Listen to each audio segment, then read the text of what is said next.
نحمده ونصلي على رسوله الكريم اما بعد فاعوذ باللہ من الشیطان الرجیم بسم اللہ الرحمن الرحیم۔ درس حدیث۔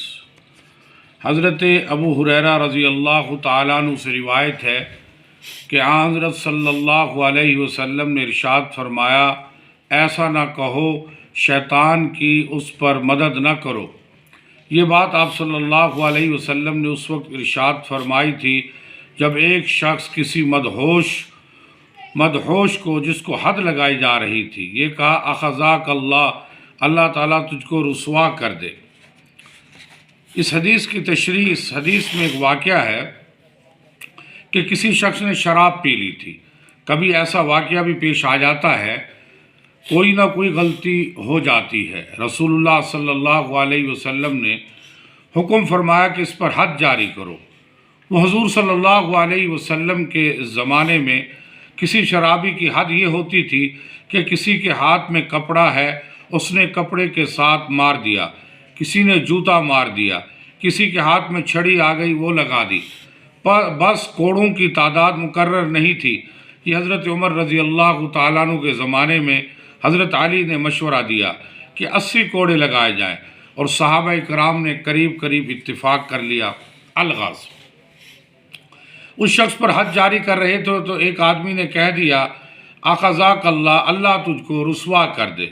آپ صلی اللہ علیہ وسلم نے فرمایا، نہ ایسا نہ کہو، اس کے مقابلے میں شیطان کی مدد نہ کرو، لا تعینوا علیہ، اس کے مقابلے میں شیطان کی مدد نہ کرو، کیونکہ جب تم کہو گے اللہ اس کو رسوا کرے تو شیطان تو یہی چاہتا ہے کہ انسان رسوا ہو۔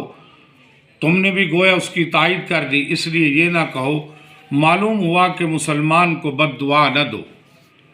اور ایک حدیث میں آتا ہے کہ ایک آدمی سے شراب نوشی کا صدور ہوا، آپ صلی اللہ علیہ وسلم نے اس کی پٹائی کرنے کا حکم دیا۔ دوسرے موقع میں وہ پھر لایا گیا، پھر اس کی پٹائی کا حکم فرمایا گیا، پھر لایا گیا تو اس موقع پر ایک صاحب نے کہا، اس پر لعنت ہو، اس کو کتنی مرتبہ رسول اللہ صلی اللہ علیہ وسلم کی خدمت میں لایا گیا، یہ باز نہیں آتا۔ حضرت صلی اللہ علیہ وسلم نے فرمایا، ایسا نہ کہو، اس لیے کہ جہاں تک مجھے معلوم ہے یہ اللہ اور اللہ کے رسول سے محبت رکھتا ہے، اس کے لیے بد دعا نہ کرو، بھلا آدمی ہے، اللہ تعالیٰ اس کو بچنے کی توفیق عطا فرمائے۔ باقی کسی مسلمان پر بد دعا نہ کرو، وما علینا الا البلاغ۔